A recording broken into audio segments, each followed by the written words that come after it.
네, 그러면 9회차 강의를 시작해 보도록 하겠습니다. 네, 마이크 다들 잘 들리시죠?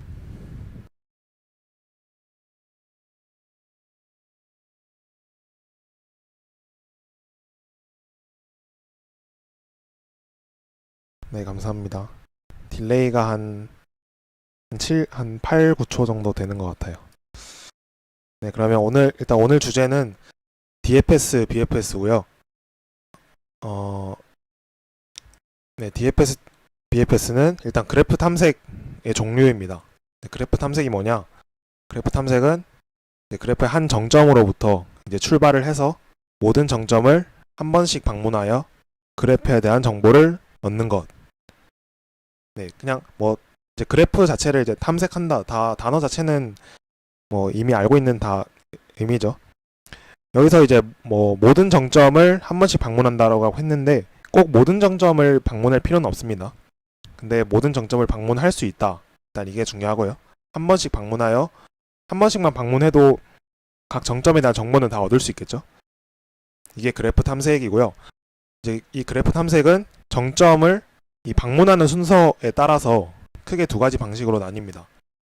첫 번째로는 깊이 호선 탐색, 두 번째로는 너비 호선 탐색. 이제 깊이 호선 탐색이 DFS고요. 너비 호선 탐색이 BFS.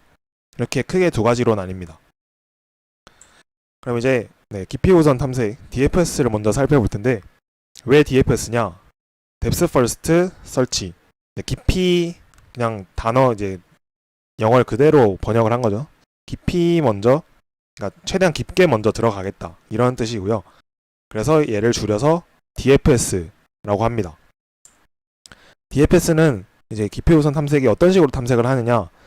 이제 다음 분기로 넘어가기 전에 현재 분기를 완전히 탐색한다. 이게 무슨 의미인지 잘 모를 수도 있는데 이제 여기서 말하는 분기라는 것은 이제 그래프에서 예를 들면은 이제 지난 시간에 그래프랑 트리를 배웠었죠.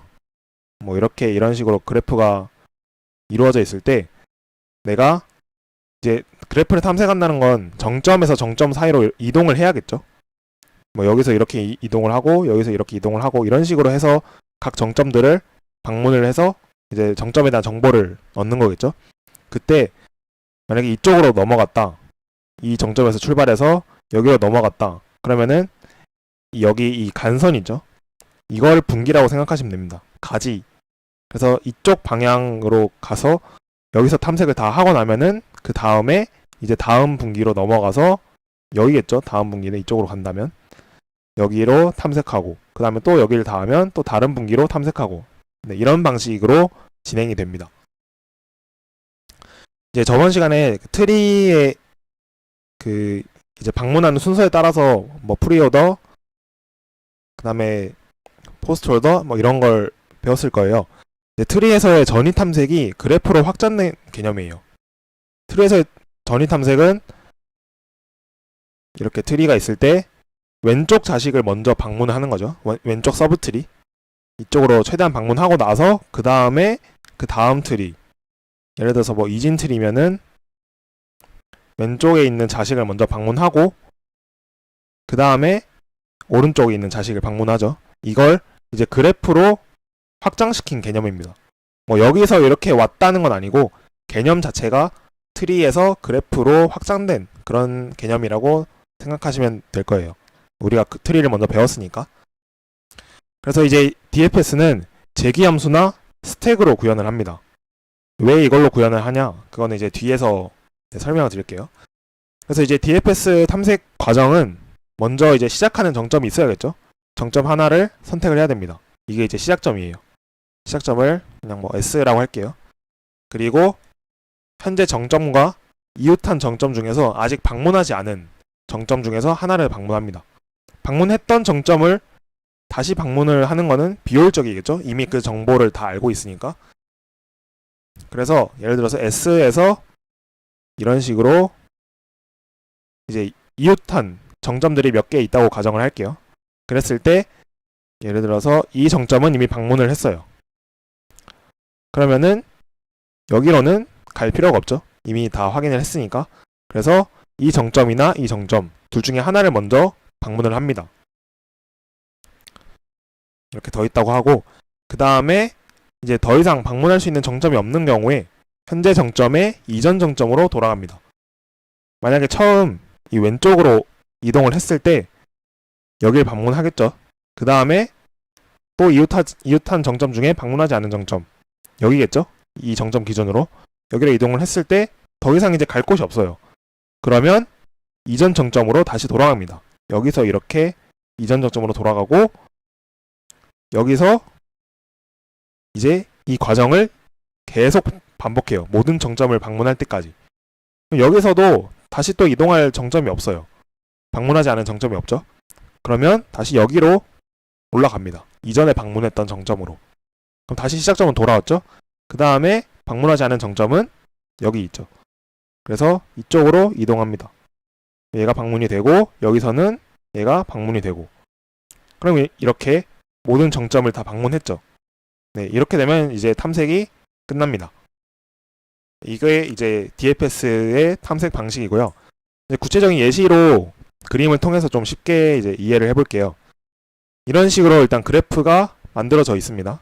여기서 이제 간선은 방향이 없는 간선, 그러니까 뭐 양쪽 방향으로 다 이동이 가능한 간선이라고 가정이 돼 있고요. 이제 시작점을 1번 정점으로 잡았어요. 그럼 1번 정점에서 이웃한 정점 중에 방문하지 않은 정점 2, 4, 6 모두 다 방문하지 않았죠. 이제 그 중에서 제일 왼쪽에 있는 자식부터 방문을 한다고 가정을 할게요. 그러면은 이제 2번 정점을 확인을 해요. 확인했더니 방문하지 않았다. 그러면 방문해야겠죠. 이제 방문을 하고, 2번 정점에서는 또 자기랑 이웃한 정점 중에 방문하지 않은 정점 1은 방문했죠, 이미.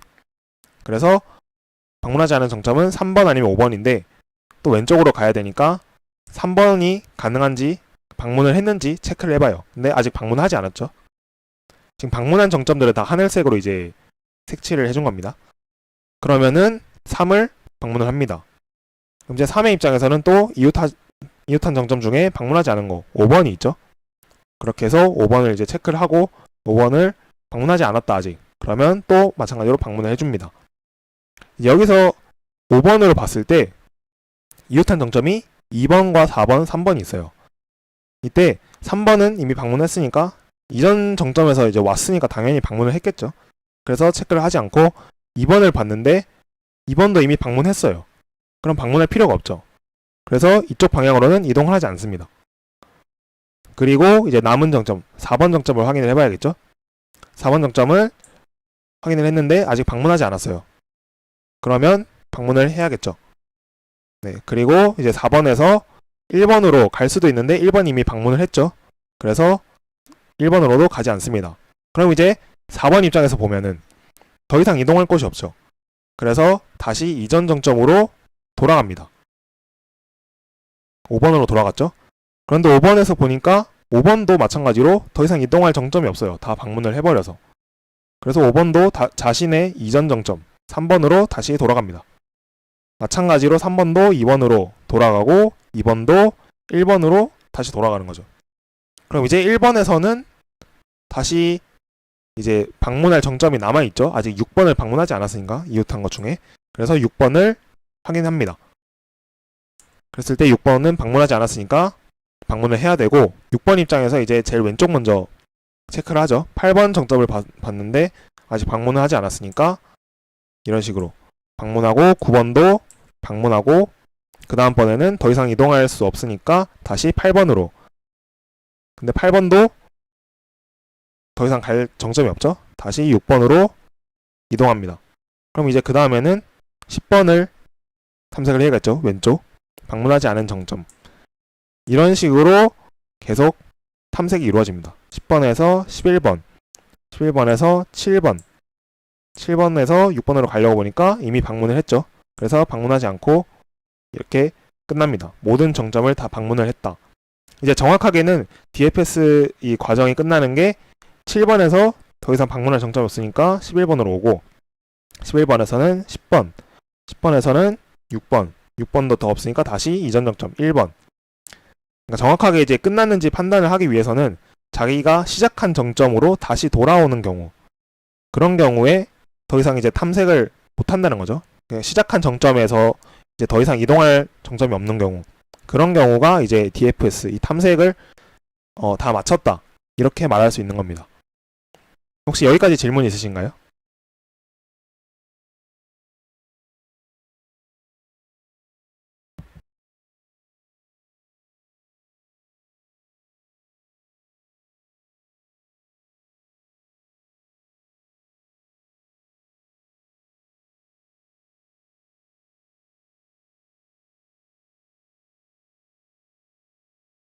네, 질문 없으시면 네, 이제 이런 식으로 DFS를 통해서 이동한 간선, 그러니까 방문하지 않은 정점으로 이동한 간선만 이렇게 남겨두면 지금 여기서 이제 회색 간선을 다 없앤 거죠.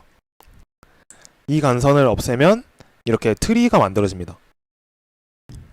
원래는 그래프였지만 이 간선, 이동한 간선들만 남겨놓으면 트리가 형성되는데, 이제 DFS를 통해서 생성된 트리라고 해서 DFS 트리라고 부르고요.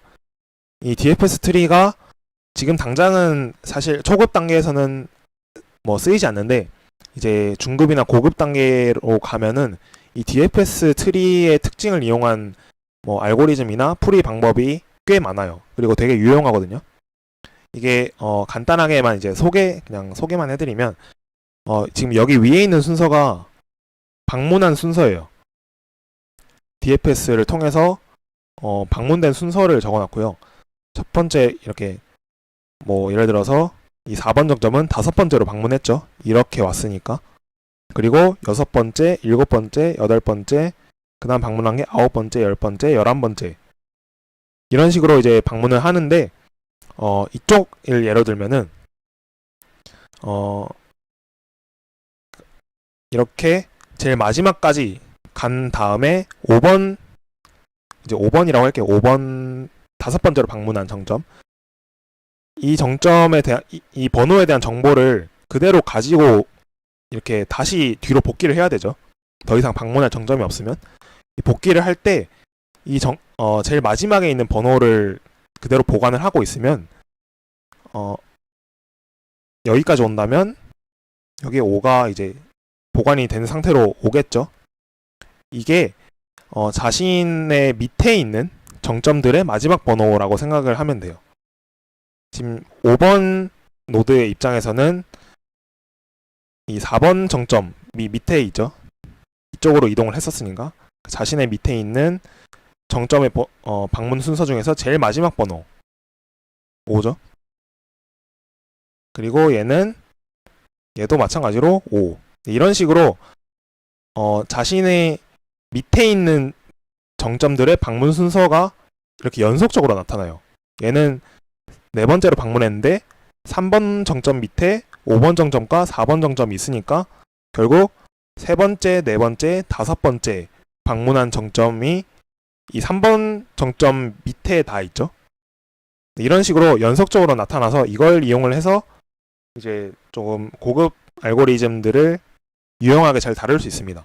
혹시나 이제 궁금하신 분들은 DFS 트리나 이제 ETT라고 오일러 투어 테크닉이라는 그런 기술이 있거든요. 물론 이거는 이제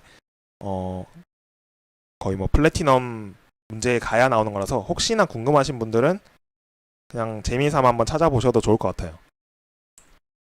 그래서 이제 DFS를 코드로 구현을 하면 이런 식으로 구현이 됩니다. 일단 아까 앞에서 재기함수나 스택을 이용을 한다고 했는데, 사실 스택은 잘 이용하지 않아요.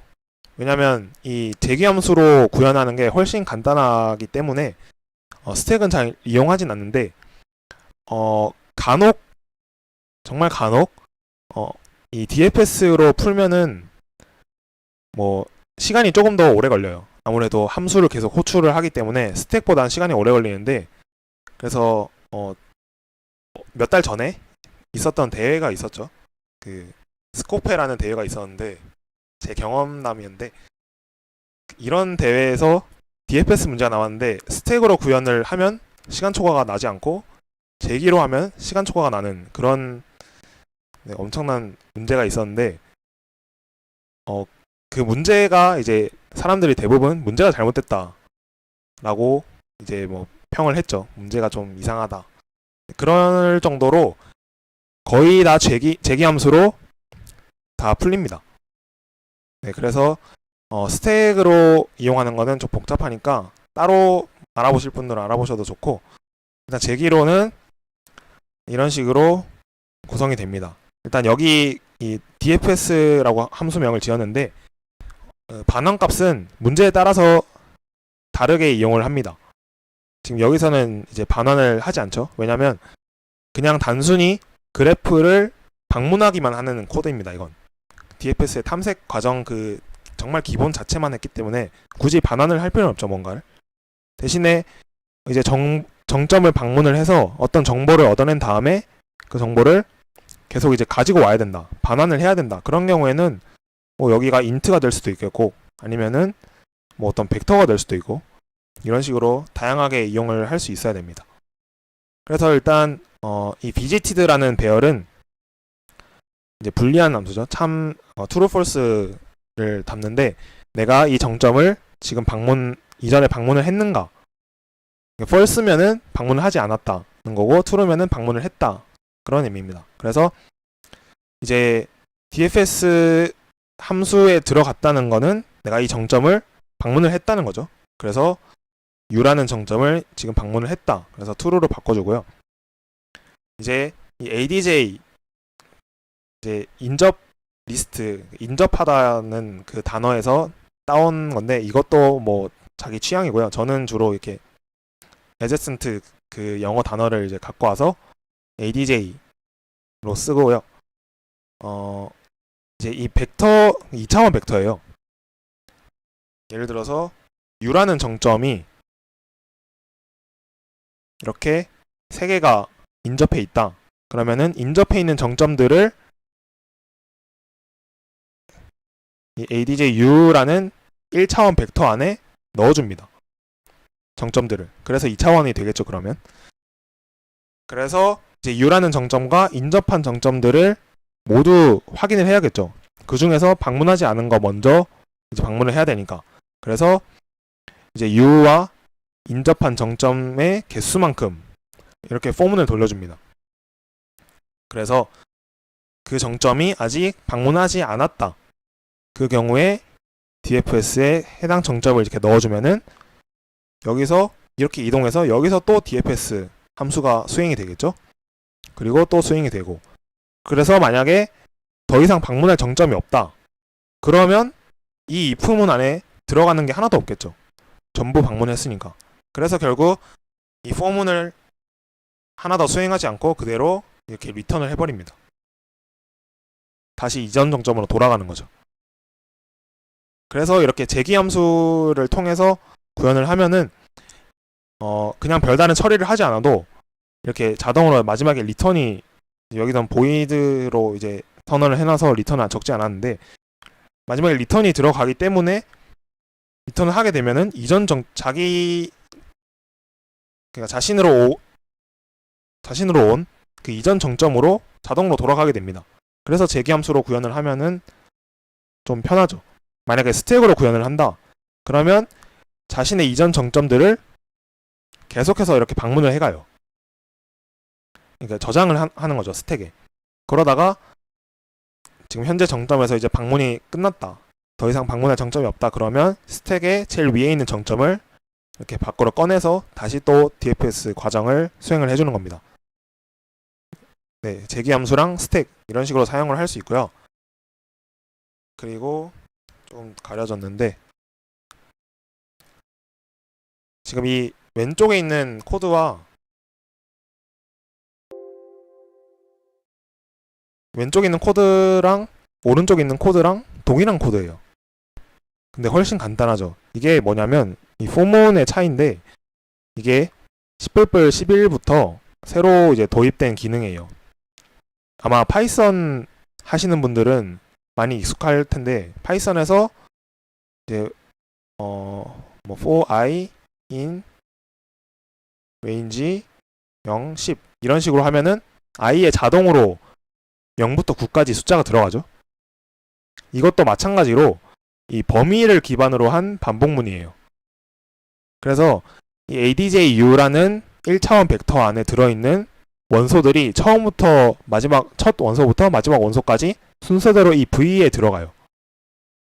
그러면 내가 굳이 ADJU, I 이런 식으로 ADJU에 있는 원소 중에서 i번째 원소 이런 식으로 갖고 올 필요 없이 그냥 V에 자동으로 다 할당이 되기 때문에 이런 식으로 바로 이 V를 이용을 해줄 수 있는 거예요.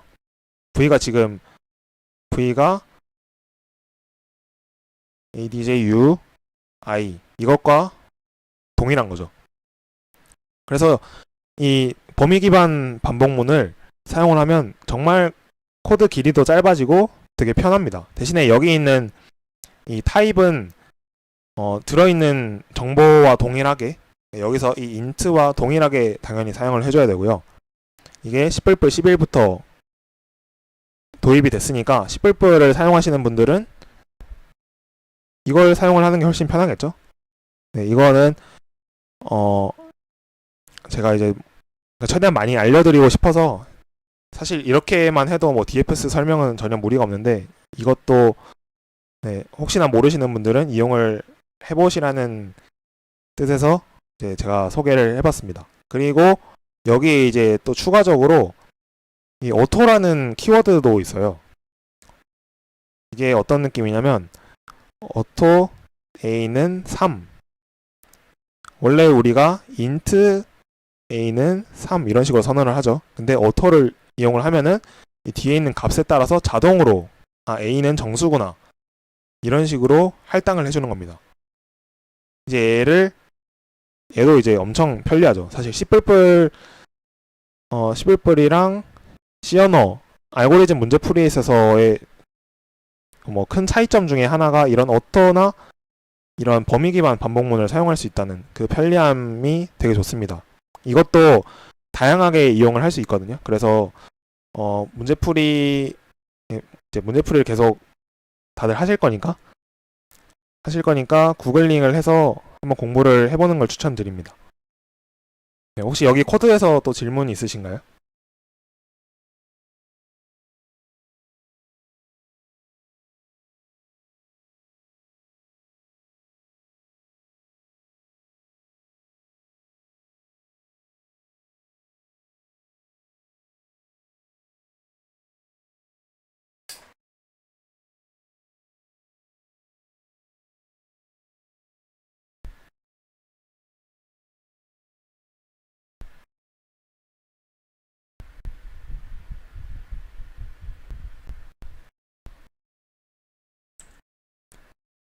네, 질문 없으시면 이제는 너비 우선 탐색 BFS를 알아봅시다. BFS도 이제 너비 우선 탐색 영어 단어 그대로고요.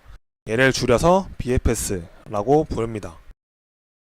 이 BFS는 인접한 정점을 먼저 탐색하는 방법이에요. 이렇게 하면은 사실 DFS랑 뭐가 다른지도 잘 모르겠고 뭐 무슨 의미인지도 잘 모르겠죠.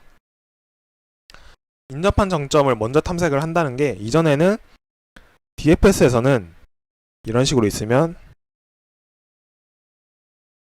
이쪽으로 이동을 한다면 이 부분을 모두 탐색을 해야 그 다음 이제 분기로 넘어가죠. 근데 BFS는 인접한 정점을 먼저 탐색을 해야 되니까 이 정점에서 시작하면 이렇게 이 정점들을 먼저 탐색을 하고 그 다음으로 넘어간다 이런 뜻입니다. 좀 차이가 있죠.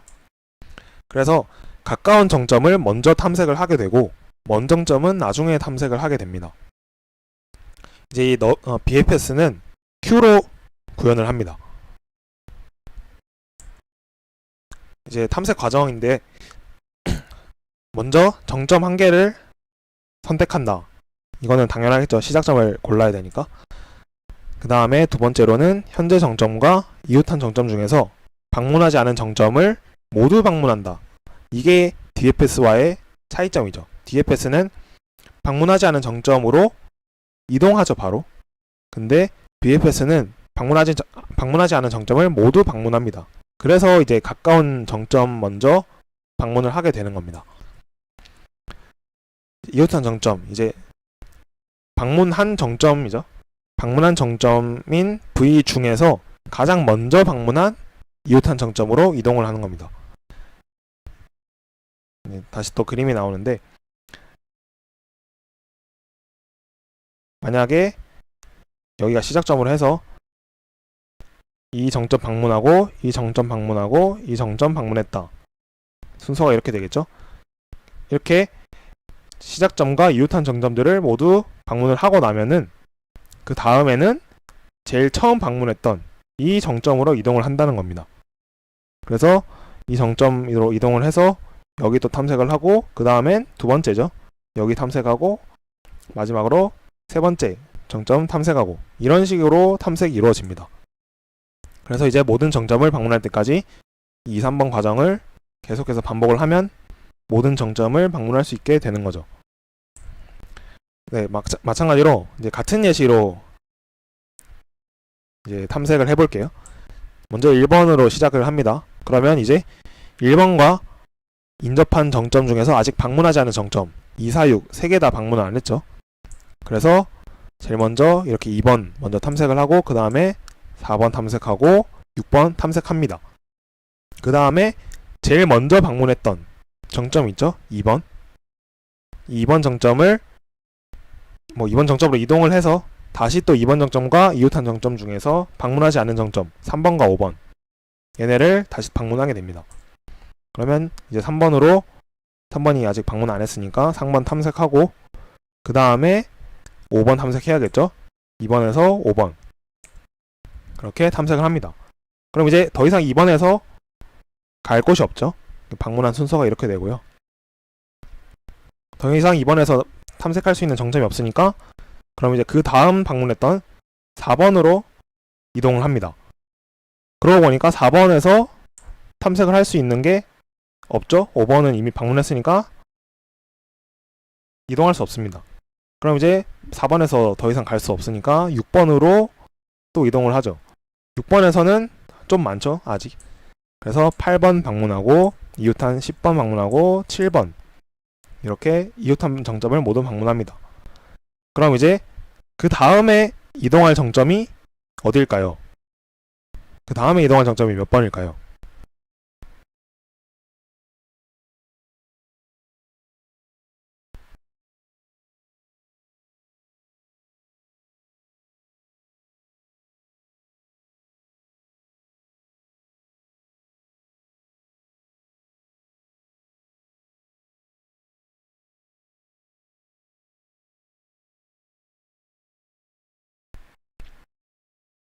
네, 9번인 것 같지만 사실 3번입니다. 왜냐면 우리가 지금 이제 처음부터 다시 돌아가 볼게요. 1번에서 2번 확인하고 4번 확인하고 6번 확인했죠. 그 다음에 제일 먼저 방문했던 2번, 지금 이게 순서대로 이렇게 쌓인다고 생각을 하시면 돼요. 2번, 4번, 6번, 그리고 제일 먼저 방문했던 2번으로 이동하죠. 2번으로 이동하죠. 그러면 그 다음에 방문한 게 3번, 5번이죠. 3번, 5번 이런 식으로 쌓이게 됩니다. 그럼 그 다음에 제일 처음 이제 방문했던 2번을 방문했으니까 그 다음 4번이죠. 그래서 그 다음에 4번으로 이렇게 이동을 해서 4번 방문하고, 그 다음에는 6번이죠. 그럼 6번으로 이동해서 8, 10, 7 8, 10, 7 이런 식으로 쌓이게 됩니다. 그러니까 제일 먼저, 그러니까 아직 이동하지 않은 정점 중에서 제일 먼저 방문한 정점은 결국 3번이 되겠죠. 그래서 여기서 9번으로 이동하는 게 아니라 3번으로 다시 이동을 합니다. 이제 이 과정이 언뜻 보면은 이런 식으로 이제 어떤 자료 구조에 담는다고 하면은 Q랑 동일하죠. 먼저 들어온 순서대로 먼저 이렇게 밑으로 나가게 되니까. 그래서 Q로 구현을 한다는 겁니다. 네, 그래서 이제 3번을 확인하고 나면은 5번으로 못 가죠. 방문했으니까. 그래서 이렇게 5번으로 이동을 못하고, 그 다음에 이제 9번, 11번 이런 식으로 탐색을 하게 되는 겁니다. 그 다음에 7번으로 못 가니까 7번으로 못 가고 이렇게 탐색이 끝나죠. 여기서는 이제 그 DFS에서는 정확하게 탐색이 언제 끝나냐라고 했을 때 다시 이제 시작점으로 돌아온 다음에 시작점에서 더 이상 이동할 것이 없다. 그때 이제 종료를 한다고 했잖아요. 근데 BFS는 이제 Q로 구현을 하면은 Q에 더 이상 남아있는 정점이 없을 때, 그 말이 이제 방문 이제 더 이상 이동할 정점이 없다는 거죠. 그럴 때 이 BFS 탐색이 끝났다라고 말할 수 있습니다. 네, 그래서 이제 코드로 이것도 마찬가지로 BFS를 통해서 만들어진 트리라고 해서 BFS 트리라고 하는데, BFS 트리는 사실 그냥 제가 이름만 붙인 거지 별로 쓰이지 않아요. 저는 한 번도 써본 적이 없는데 어디선가 쓰일 수도 있지 않을까 해서 좀 안 쓰인다라고 말하기는 좀 조심스럽고요. 네, 잘 안 쓰입니다. BFS 트리는 그냥 이런 식으로 모양이 생긴다. 아까 DFS랑 조금 비교를 했을 때 DFS는 이게 1번에서 시작해서 쭉 일자로 연결되는 그런 경우가 그런 형태죠. 일자로 이렇게 가다가 이런 식으로. 근데 BFS는 조금 다르게 1번에서 이렇게 가지가 점점 뻗어나가는 이런 형태예요. 그래서 이렇게 이동한 간선들만 남겨서 보면은 확실히 좀 차이가 많이 느껴지실 거예요. DFS랑 BFS. 네, 그래서 이제 BFS는 어떤 식으로 구현을 하냐? 코드를 가지고 왔는데 일단 Q를 이용을 하니까 Q를 하나 선언을 해야겠죠. 그 다음에 루트는 그냥 제가 시작점이라고 생각하시면 돼요. 이걸 트리를 기준으로 루트라고 했는데 그냥 S라고 해도 상관없고요. 그래서 시작점을 제일 먼저 Q에다 넣어줍니다. 이제 시작점을 Q에다 넣어줌으로써 Q가 갖는 의미는 결국 내가 앞으로 탐색을 해야 될 정점들이 되겠죠. 그래서 시작점을 먼저 넣어놓고 이제 시작을 하는 거고요. Q에 들어갔다는 거는 내가 방문을 한 거죠. 그죠? 그래서 visited 배열을 true로 만들어줍니다. 그래서 이제 이 부분이 중요한데, 아까 Q에 있는 정점이 하나도 없는 경우에 BFS가 끝난다고 했죠. 그래서 Q가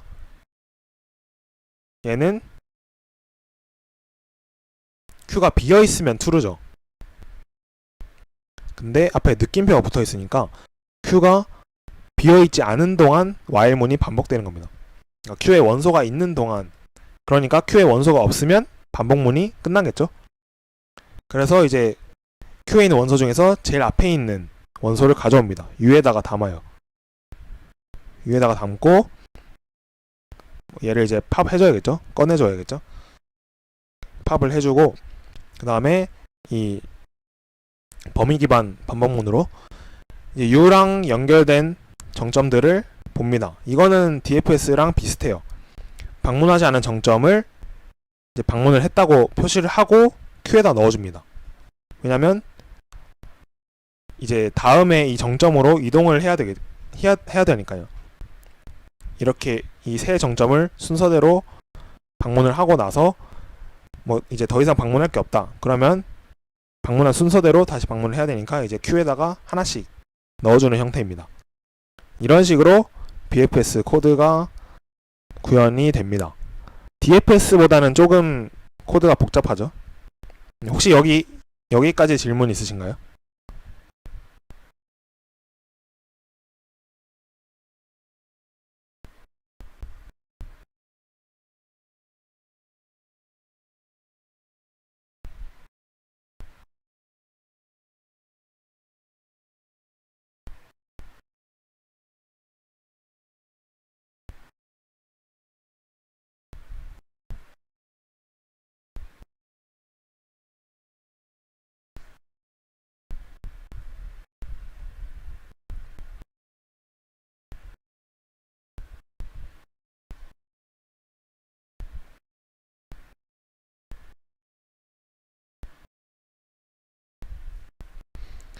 네, 질문 없으시면 질문 없는 걸로 생각을 하고 이제 코드 DFS랑 BFS 코드를 살펴봤는데 사실 DFS랑 BFS가 코딩 테스트나 아니면은 대회나 뭐 기타 더 어려운 알고리즘들에서 굉장히 많이 쓰이거든요. 코테에서는 뭐 거의 항상 나온다고 보면 되고, 대회도 마찬가지로 그래프 문제가 나온다면 그래프를 일단 탐색을 해야 되니까 어떤 어려운 알고리즘이라도 DFS나 BFS는 결국 쓰게 돼 있어요. 그래서 굉장히 이제 뭐 출제 빈도 측면에서는 거의 DP랑 비슷할 정도로 정말 많이 나오기 때문에 이 BFS랑 DFS 코드는 이제 기계적으로, 그러니까 진짜 문제풀이 입장에서 얘기를 드리면 기계적으로 나올 정도로 숙달이 돼야 돼요. 이제 알고리즘 자체는 이미 알고 있더라도 얘를 예를 들어서 DFS나 BFS 문제가 나왔다. 그러면 BFS를 구현을 해야 되는데 BFS 어떻게 구현하더라? 이 단계가 되면 절대 안 된다는 거예요. BFS구나 하면은 코드가 이렇게 자동적으로 나올 정도로 정말 숙달을 많이 해야 됩니다. 이걸로 이제 사용하는 알고리즘들도 뒤에 많이 나오니까, 그래서 DFS, BFS는 근데 또 이렇게 코드만 보고 외우면은 실전에서 써먹기가 좀 쉽지 않아요. 그래서 정말 문제를 많이 풀어보셔야 됩니다. 네, 백준에서도 문제가 되게 많고 어느 사이트를 가든 그래프 탐색 문제는 되게 많이 있으니까 계속해서 써보면서 이런 식으로 알고리즘이 작동이 되는구나, 그거를 꼭 숙지를 하시길 바랍니다. 네, 그래서 이제 DFS랑 BFS 어떤 공통점이 있고 어떤 차이점이 있는가, 그걸 한번 살펴볼 건데요. 일단 공통점은 당연히 그래프의 모든 정점을 한 번씩 방문할 수 있습니다. 여기서 이제 조금 추가적으로 얘기를 하면은 만약에 이 정점, 이 S라는 정점에서 시작을 했다. 그러면은 모든 그래프라는 거는 범위가 되게 넓어요. 근데 그 넓은 범위의 그래프를 모두 탐색을 할 수 있다는 건 아니고 이 S랑 연결돼 있는 정점들을 모두 방문할 수 있는 겁니다. 만약에 그래프가 이런 식으로 이루어져 있어요. 얘도 하나의 그래프죠. 반드시 꼭 연결돼 있어야 그래프라고 하는 게 아니니까. 대신에 얘는 이제 뭐 연결되지 않은 그래프, 연결돼 있는 그래프를 커넥티드 뭐 이런 식으로 얘기를 하는데, 이런 식으로 연결되지 않은 경우에는 S에서 시작해서 이정점으로는 이동을 못하죠. 간선이 연결되어 있는 게 없으니까. 그래서 S와 연결되어 있는 모든 정점을 한 번씩 방문할 수 있다. 네, 이게 공통점이고요. 그리고 시간 복잡도가 동일합니다. DFS나 BFS나 시간 복잡도는 동일합니다. 이게 인접 행렬과 인접 리스트의 시간 복잡도가 좀 차이가 있는데, 인접 행렬, 이거 지난 시간에 제가 배운 걸로 알고 있거든요. 인접 행렬은 행렬로 그래프를 나타냈을 때 0 또는 1로 뭐 이런 식으로 나타내죠. 연결되어 있으면 1로 아니면 0으로. 이런 경우에는 n제곱의 시간이 걸립니다. 왜냐하면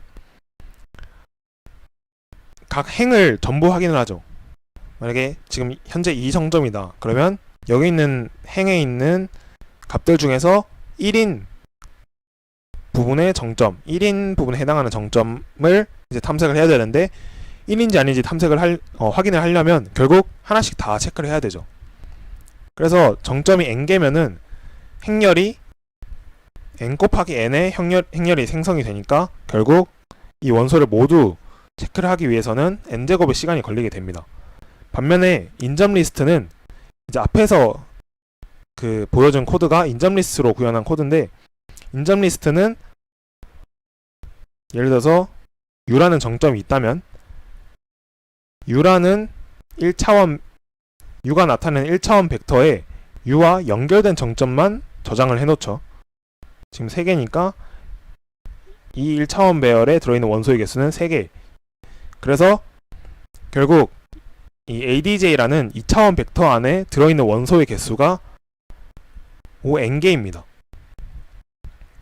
정확하게는 이제 뭐 2n개 정도 들어있겠죠. 방향이 없는 그래프인 경우에. 그리고 인접 행렬에서 이렇게 0 이렇게 연결되지 않는 정점들은 확인을 하지 않으니까 결국 간선의 개수만큼 확인을 하게 됩니다. 그래서 n 플러스 2 이런 식으로 시간 복잡도가 나옵니다.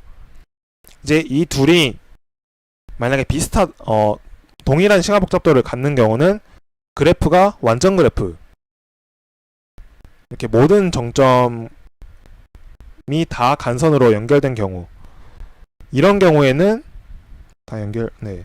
이런 경우에는 간선의 개수가 거의 n제곱계죠. 그래서 시간 복잡도가 비슷해지는데, 사실 이런 경우가 그렇게 많지는 않잖아요. 그래서 항상 시간 복잡도는 인접 리스트가 훨씬 효율적입니다. 그래서 만약에 인접 행렬로 지금까지 그래프를 구현을 해왔다면 이제 인접 리스트로 구현을 하시는 거를 추천드리고요. 그리고 인접 리스트를 구현을 하는 데 있어서 이제 C++의 강점이 확 드러나죠. C 언어에서는 이렇게 정점을 보관을 하기 위해서는 배열에다 저장을 해야겠죠. 배열에다 저장을 하려면 각 정점마다 몇 개가 들어가 있는지를 다 저장을 해둬야 돼요. 그리고 이제 뭐 포인터 개념이죠. 마지막 원소의 위치를 저장을 해둬서 원소가 들어오거나 나갈 때 계속해서 이동시켜 줘야 되죠. 근데 벡터가 있으니까, C++에서는 벡터가 있으니까 이제 푸시백, 팝백 이렇게 그냥 자동으로 알아서 다 처리를 해줘서 인접 리스트, 특히 그래프를 다룰 때는 C++이 훨씬 편합니다. 네, 그래서 인접 리스트로 구현을 하는 걸 연습을 해보시길 바랍니다. 네, 그러면 이제 차이점을 봐야 되는데, 차이점은 일단 앞에서 다 설명했죠. DFS는 재기호출이나 스택을 사용을 하고 BFS는 Q를 사용합니다. 사용하는 자료 구조의 차이고요. 이제 이걸로 인해서 약간 시간이나 메모리 측면에서 조금 차이가 있어요. DFS는 재기호출을 사용을 하니까 이제 아무래도 함수를 호출하는 시간이 걸리게 돼요. 그래서 시간이 BFS보다 조금 더 큽니다. 근데 이제 만약에 재기의 깊이가 굉장히 깊어진다, 그러면 시간이 좀 기하급수적으로 올라가겠죠. 그래서 이런 경우에 DFS에 만약에 BFS나 DFS 둘 다 사용해도 되는 문제인데 방문해야 되는 정점이 좀 크다, 그러면은 이 재기 호출로 인한 시간을 신경을 써야 됩니다. 시간이 많이 걸리기 때문에. 대신에 BFS는 시간은 조금 적게 걸리는 반면에 다음에 방문할 정점을 Q에다가 저장을 해야겠죠. 그래서 이 Q에다 저장을 해야 되기 때문에 그로 인한 메모리가 DFS보다 조금 더 큽니다. DFS에서는 다음에 방문할 정점을 저장을 하진 않잖아요. 물론 이제 재기호출 함수로 인한 메모리도 소모가 되긴 하는데, 일단 그런 건 좀 제껴두고 그냥 딱 보이는 Q에다가 정점을 저장하는 그 메모리가 소모가 되기 때문에 시간과 메모리 측면에서 조금 차이가 있고요. 그리고 이게 조금 중요한데, DFS랑 BFS를 언제 사용을 해야 되는가, 이제 이런 거에 대한 질문이 꽤 많아요. 사람들이 아무래도 코테를 준비하는 사람들, 이제 초급자분들이 조금 많으니까 그런 분들이 문제를 보면 분명 그래프 탐색인데 DFS를 사용을 해야 되는지 BFS를 사용을 해야 되는지 좀 헷갈릴 때가 많아요. 이제 그런 경우에 언제 이제 DFS를 사용해야 되는가? DFS는 지나온 경로를 알아야 할 때 주로 사용합니다. 그러니까 예를 들어서 이렇게 쭉 탐색을 해가요. 탐색을 해야 되는데 내가 지금 여기까지 정점으로 왔을 때 이 이전의 정보들을 다 알고 있어야 된다. 시작점으로부터 여기까지. 그런 경우에 DFS를 사용하면 좋습니다. BFS는 사실 이런 경우에 이용하기가 힘들어요. 왜냐면 그래프가 예를 들어서 이런 식으로 이루어져 있을 때, 이런 경우에는 이 시작점에서 끝점까지 이동하는 경로가 많죠. 이렇게 이동할 수도 있고, 이렇게 이동할 수도 있고, 이런 식으로 이동할 수도 있고. 근데 우리가 다음에 방문할 정점을 Q에다가 저장을 해놓으니까 이 경로들을 지금 이 정점으로 이제 이 정점을 확인을 할 때 이 모든 경로들을 다 알기가 힘들어요. 미리 저장을 해둬야 되는데 이게 만약에 엄청 많으면은 Q에다가 이 뒤에 앞에 있는 Q에다가 이전의 정점들을 모두 저장을 해둬야 되니까 메모리가 터지겠죠.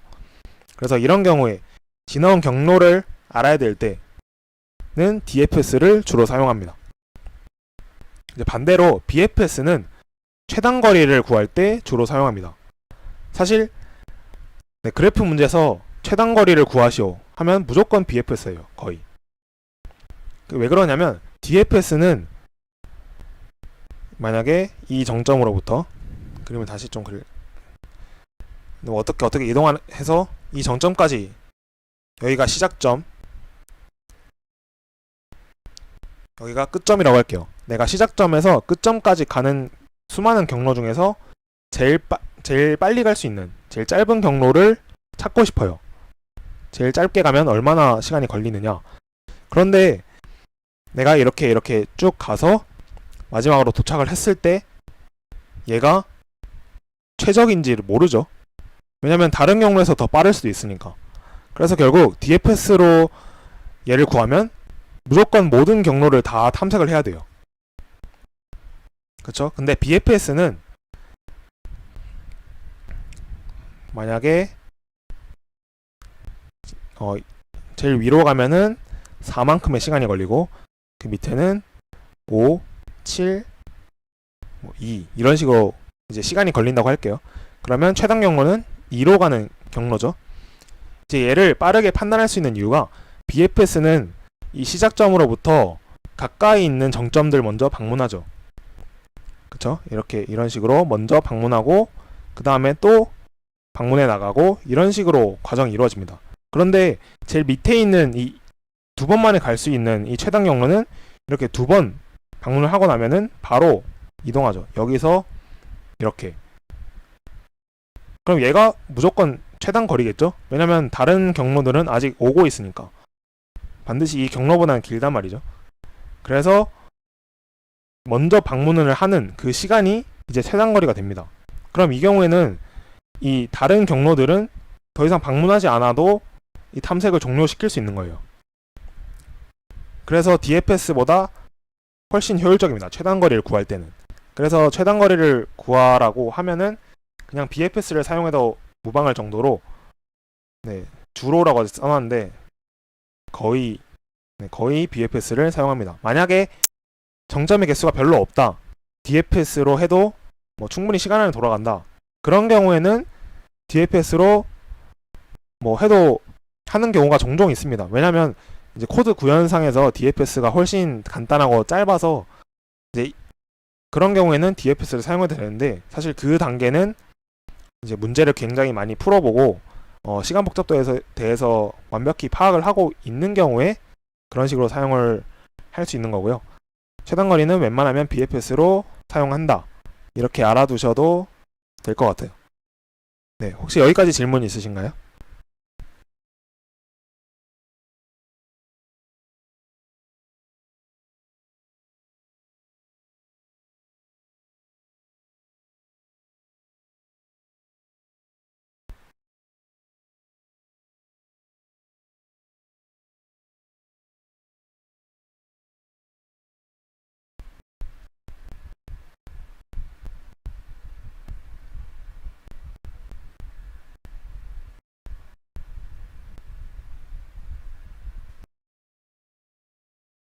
질문이 없으신 거겠죠?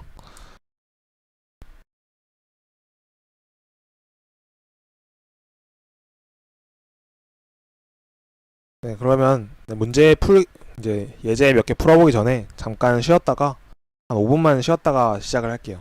8시 55분까지 쉬었다가 이제 문제 풀이를 하겠습니다. 문제에 대한 설명은 55분 되면 바로 이제 할 테니까 미리 문제를 한번 읽어보시길 바랄게요.